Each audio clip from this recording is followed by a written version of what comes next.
नमस्कार दोस्तों। क्या आपने कभी सोचा है, अगर मैं और तुम, आत्मा और ईश्वर, संसार और सत्य, ये सब वास्तव में अलग ना हो तो? अगर जो दिखाई देता है वही अंतिम सत्य ना हो और जिसे हम खोज रहे हैं वही हम स्वयं हो? आज की इस यात्रा में हम प्रवेश करेंगे अद्वैत वेदांत के उस रहस्य में जहां दो का अंत होता है और केवल एक ही शेष रह जाता है। अद्वैत वेदांत का उद्घोष बहुत सरल है, पर उसका अर्थ अत्यंत गहन है। दो नहीं, केवल एक। ये दर्शन हमें बताता है कि जो हम बाहर देखते हैं, मैं और तुम, आत्मा और संसार, जीव और ईश्वर, वो सब भेद केवल दृष्टि का भ्रम है, सत्य का नहीं। जैसे अंधकार में रस्सी को सांप समझ लिया जाता है, वैसे ही अज्ञान की अवस्था में हम एक ही चेतना को अनेक रूपों में बटा हुआ मान लेते हैं। पर जब ज्ञान का प्रकाश होता है, तब स्पष्ट हो जाता है कि न कभी दो थे, न अब हैं, सदैव एक ही था। वही एक ब्रह्म जो देखने वाले की आंखों में भी है और देखे जा रहे संसार में भी। अद्वैत ये नहीं कहता कि संसार असत्य है, बल्कि ये कहता है कि संसार स्वतंत्र सत्य नहीं है। उसका अस्तित्व उसी एक चेतना पर टिका है। जैसे लहरें समुद्र पर। लहर अलग दिखाई देती है, नाम और आकार भी अलग है, पर उसका सार समुद्र से भिन्न नहीं। इसी प्रकार शरीर, मन, विचार, अहंकार, ये सब नाम रूप है। इन सब के पीछे जो साक्षी है वही वास्तविक है। जब साधक पूछता है मैं कौन हूं, तो अद्वैत उसे बाहर नहीं भीतर मोड़ देता है, क्योंकि उत्तर कहीं दूर नहीं, स्वयं में छिपा है। जब साधक ये समझने लगता है कि देखने वाला और देखा हुआ अलग नहीं है, तभी अद्वैत का द्वार धीरे धीरे खुलता है। यहाँ सबसे बड़ा अवरोध अहंकार है। वो सूक्ष्म मैं जो कहता है मैं जानता हूं, मैं करता हूं, मैं भोगता हूं। अद्वैत वेदांत इस मैं को नष्ट नहीं करता, बल्कि उसकी जांच करता है। वो पूछता है, ये मैं वास्तव में है कौन? क्या ये शरीर है जो बाल्य से वृद्धावस्था तक बदलता रहा? क्या ये मन है जो हर क्षण विचारों में डोलता रहता है? या ये वो चेतना है जो इन सभी परिवर्तनों को देख रही है? जैसे ही ये विवेक जागृत होता है, साधक अनुभव करता है कि वो कर्ता नहीं, साक्षी है। क्रिया घटती है, विचार उठते हैं, भावनाएं आती जाती हैं, पर उनके पीछे एक शांत उपस्थिति सदा स्थिर रहती है। वही साक्षी ब्रह्म है, वही आत्मा है और वही ईश्वर भी। यहाँ अद्वैत का रहस्य प्रकट होता है। ईश्वर को पाने का अर्थ किसी दूसरे तक पहुंचना नहीं, बल्कि उस दूरी का मिट जाना है जो अज्ञान ने रच दी थी। इस बोध में संसार का त्याग नहीं होता, पर उससे बंधन टूट जाता है। कर्म होते हैं, पर कर्तापन नहीं रहता। सुख दुख आते हैं, पर भीतर कोई हिलता नहीं। ये वैराग्य पलायन नहीं, बल्कि गहन जागृति है, जहां मन संसार में रहते हुए भी ब्रह्म में विश्राम करता है। और यहीं से साधक के भीतर एक मौन जन्म लेता है। ऐसा मौन जिसमें कोई प्रश्न शेष नहीं रहता, पर अनुभव की यात्रा अभी समाप्त नहीं होती। अब प्रश्न उठता है, यदि सब कुछ एक ही है, यदि ब्रह्म के अतिरिक्त कुछ भी नहीं, तो बंधन कहां से आया? अद्वैत वेदांत इसका उत्तर माया के माध्यम से देता है। माया कोई वस्तु नहीं, बल्कि एक शक्ति है। वह शक्ति जो एक को अनेक की तरह दिखाती है। जैसे स्वप्न में पूरा संसार रच जाता है, पर जागने पर समझ आता है कि न कुछ पैदा हुआ था, न नष्ट। वैसे ही अज्ञान की अवस्था में ये जगत वास्तविक प्रतीत होता है। माया सत्य को ढकती नहीं, केवल दृष्टि को भ्रमित करती है। इसी भ्रम से जन्म लेता है बंधन, मैं और मेरा, चाह और भय, लाभ और हानि। आत्मा स्वयं कभी बंधी नहीं, पर देह और मन से तादात्म्य के कारण बंधी हुई प्रतीत होती है। अद्वैत यहाँ एक क्रांतिकारी सत्य कहता है, मोक्ष कोई प्राप्ति नहीं, बल्कि पहचान है। जो तुम खोज रहे हो वही तुम हो। इसलिए मुक्ति भविष्य की घटना नहीं, वर्तमान की जागृति है। जब ये बोध गहराता है, तब साधक समझता है कि साधना का अर्थ कहीं पहुंच जाना नहीं, बल्कि झूठे आधारों का गिर जाना है। ध्यान, स्वाध्याय और विवेक केवल साधन है, अंत नहीं। जैसे कांटे को कांटे से निकालकर दोनों को फेंक दिया जाता है, वैसे ही साधना अंततः साधक को स्वयं से भी मुक्त कर देती है।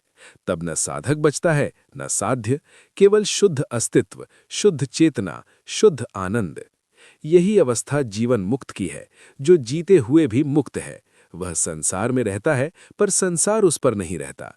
उसकी दृष्टि में न कोई शत्रु है न कोई पराया, क्योंकि जहां दो हैं ही नहीं वहां भेद कैसा। और इसी समत्व में अद्वैत वेदांत का जीवंत प्रमाण प्रकट होता है। पर यह अनुभूति शब्दों से परे है और फिर भी साधक को मौन से आगे और भी गहरे उतरना होता है। अब अद्वैत केवल दर्शन नहीं रह जाता, वह जीने की दृष्टि बन जाता है।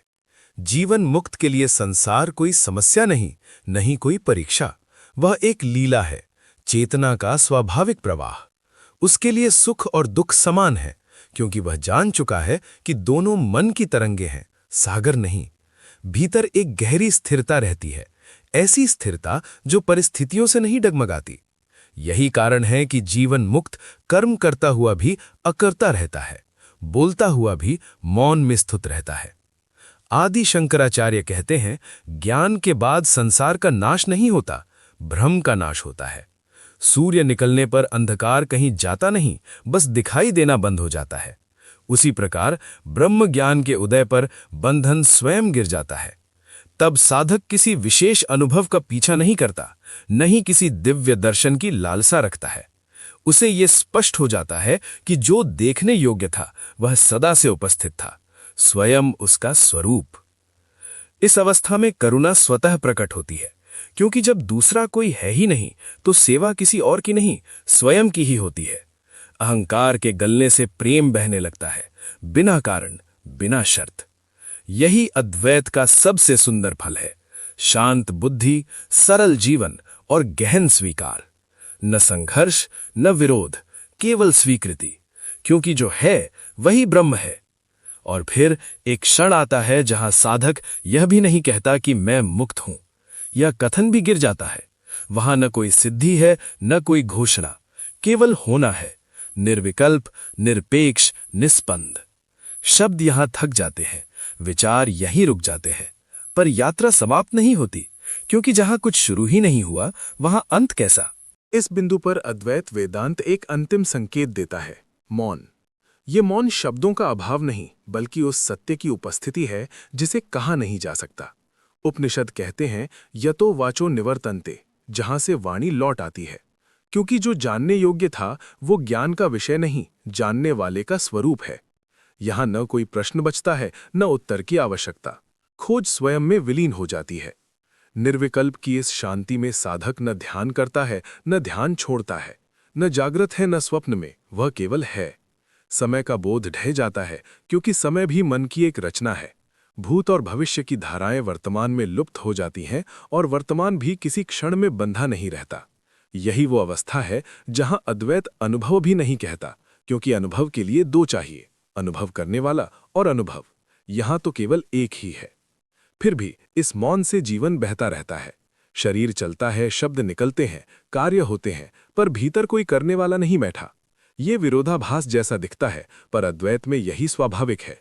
जैसे दर्पण में प्रतिबिंब आते जाते हैं, पर दर्पण अप्रभावित रहता है। यही स्थिति ज्ञानी की है। संसार उसमें झलकता है, पर उसे छू नहीं पाता। और अंततः अद्वैत वेदांत कोई निष्कर्ष नहीं देता, कोई अंतिम वाक्य नहीं लिखता। वह केवल उंगली उठाकर संकेत करता है, देखो जहां तुम खड़े हो वही सत्य है। खोज बाहर नहीं, भीतर भी नहीं, क्योंकि खोजने वाला और खोजा गया अलग नहीं है।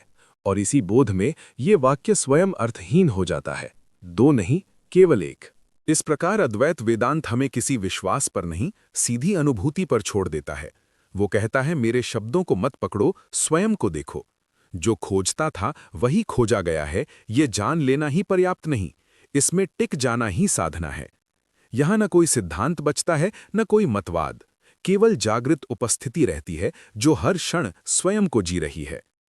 यदि इस यात्रा में कुछ समझ में आया हो तो उसे थामे मत रखना, और यदि कुछ समझ में ना आया हो तो भी चिंता मत करना, क्योंकि सत्य समझ से नहीं, मौन से प्रकट होता है। अद्वैत वेदांत का अंतिम उपदेश यही है, स्वयं को बदलने का प्रयास मत करो, केवल ये देखो कि जो बदल रहा है वो तुम नहीं हो। और यहीं ये यात्रा रुकती नहीं, बल्कि भीतर ही भीतर आगे बढ़ती रहती है, क्योंकि जहां कोई दो नहीं वहां पहुंचने का प्रश्न ही नहीं उठता। जो है वही तुम हो, दो नहीं, केवल एक। अब प्रश्न ये नहीं कि आपने क्या समझा, प्रश्न ये है कि कौन समझ रहा था।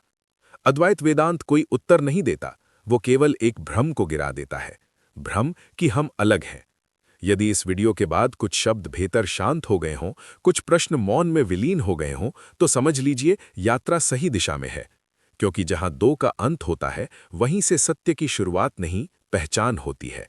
दो नहीं, केवल एक। धन्यवाद।